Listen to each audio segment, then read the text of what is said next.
Hello everybody, this is Toys R Us and welcome to another edition of Transformer Facts Friday. This is the second weekly roundup show that I like to do on this channel, which again gives me the perfect opportunity to do exactly that. Keep you guys updated with things that are fanging on the world of Transformers, and we're going to start off with some sightings. So for those of you who are after Wave 13 leader from Rise of the Beasts, this is Optimus Primal. He has been spotted in quite a few outlets in Canada, so I know lots of people are after that. And then for some other international sightings, just to let you know, if you wonder where I get this information from, they have these regularly updated on TFW 2005, and that is just the same information that I'm relaying to you right now. So also Rise of the Beast mainline wave 2, which is of course Nightbird and Mirage. They've been spotted in Australia in Churnsey Park, Kmart. And there's also been some mainline wave 3 battle changes found in Chile, and you've got the Cheetor versus Waspinator and all of them other versus packs. They've all of course been found in Japan.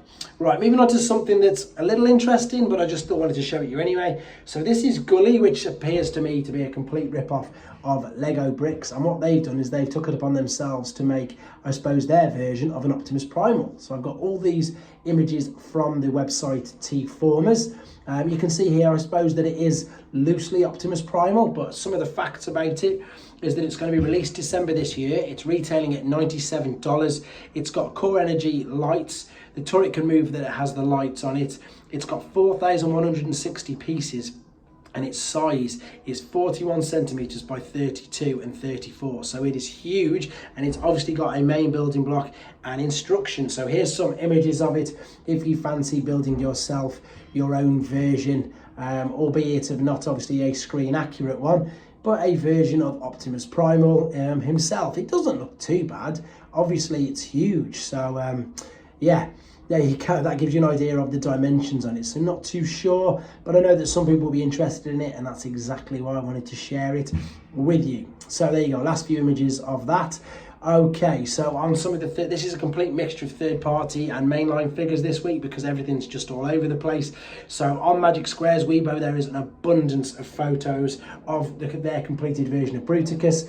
This is their new version of Trailbreaker. The mold looks exactly the same as the one that I've been using in pretty much most of my videos, but it looks like obviously they've got a different, I suppose, more metallic paint job. I'd like somebody, if they can, to confirm that for me in the comments, because as always, I don't profess to know everything, and especially not about third-party figures, because I'm still trying to learn as much as I can. However, the mold of this does look great, and it is a good little figure, to be honest. I have done a review on the original of the mold on this channel if you want to see it. It just looks to me like it's got a new deco, so a slightly different paint job, to be honest. Okay, these were obviously revealed a couple of days ago now. They are the two twin packs. The pre-orders are live pretty much everywhere, Amazon, Hasbro Pulse, etc. And then since then we've had loads of more images of not only the toys, which you'll see in a second, but of the actual CAD of it. So this looks obviously to be the way he's going to appear in the game. So this is Soundwave. These images belong to the contributor in the bottom right corner there. This is obviously how it looks like he's going to be appearing in the game, and Laserbeak as well. So that looks pretty good, to be fair. The alternate road, I know some people aren't happy about it, but it just looks like the Cyberverse version of him to me, in all honesty. And then better still, somebody again on YouTube. Now these aren't my images being super dark, to be honest. You can see these yourself on TFW 2005. They're just like I take photos, in all honesty. They're not the best, but obviously I've got a reflection as well, which I do apologise for. So these are on T-Formers. This is the new Soundwave from the Reactivate toy line. Looks okay. I know a lot of people aren't very happy with it, perhaps due to the proportions and the size. I don't really know. My opinion on it is I'll wait until I've got it in hand just to see.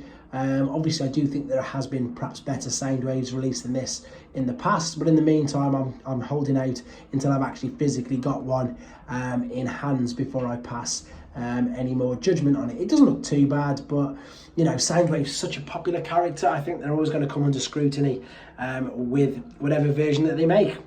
Okay, YOLO Park, licensed by Hasbro and Takara. This is a weapons upgrade kit for your Rise of the Beasts Bumblebee figure. So it is battle mask and two of the, I suppose, gun attachments for the hands and wrists. So there you go. This is the official images. As you said, as you can see at the bottom, it is still waiting final patent pending, etc. But these are going to be the attachments. You can put this on the figure that you've already got, and exactly that, you can power him up to, of course, recreate these scenes from the movie. So if you've got that and you want to be able to power him up and create that scene, looks like you're going to be able to do it very, very soon. The last couple of images of that particular figure, these are good. I've seen so many different things on these on the internet, and as I said before, and I keep saying, if you're not too fussed about your actual Transformers transforming to display, then they're a great addition to anybody's collection. Right, moving on, Skybound at the moment, I suppose they're doing us sort of a favour, because at the moment there's only 2 different covers for their issue 5 that's coming out in February, and these are the 2 which we definitely know and have been confirmed. However, I fully expect there to be at least another handful by the time we get around to that. Right, a little bit more third-party stuff again. This is from I Am On Fire's photography, and this is via T-Formers. This is Mechanical Skull Studios' take on Armada Starscream. So this is brilliant. This is so cool. It looks like a massive update to the Thrilling 30 version. I don't know if it's an update or a better version than the Voyager class that we've had recently. It is smaller than the Voyager class. It is more like a deluxe size scale figure, and it does look great.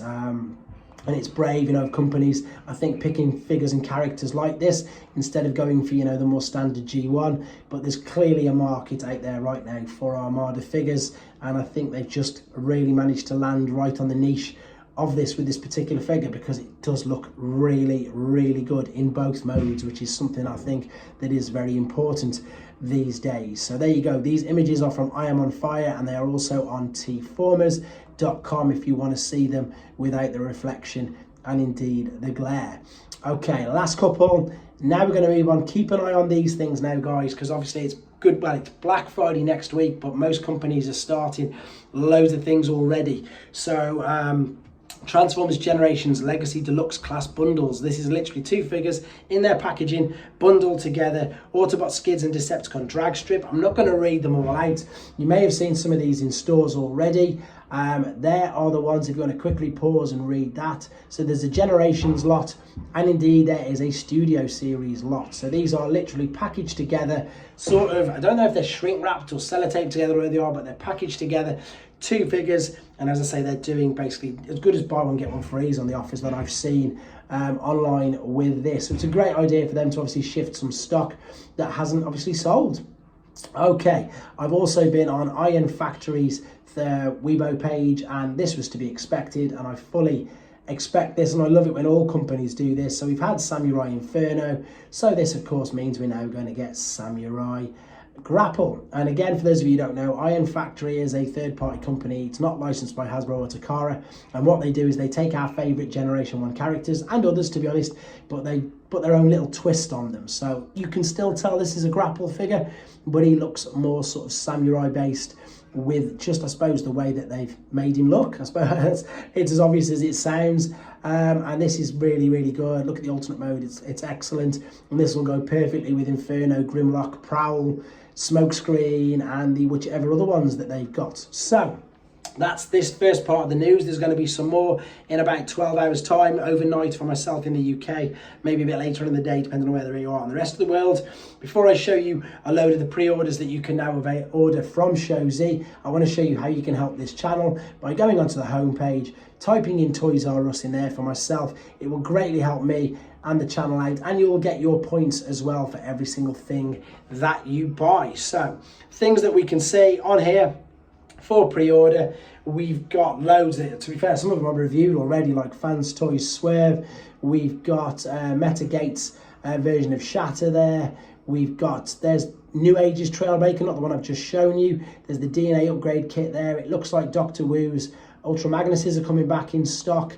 Ready for pre-order. We've also got New Age's Swoop. There's the MDLX30 Sideswipe, Fans Hobbies Overlord. So many figures that you can order here from all different companies, including Hasbro themselves and Takara. There you go, there is the Masterpiece Movie Bone Crusher figure.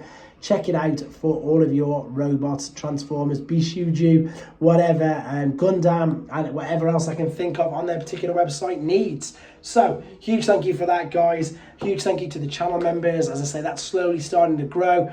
For those of you who are unaware, it's a separate thing that I run on this channel. It's just a small cost a month, but what you do is you get entered into a draw, which gives you the opportunity to win a figure every single month, and also access to the private Discord we've got, where again there's online shops, artists, and other things going on in the chat there. So once again, guys, thank you very much. I'll be speaking to you very soon. Take care.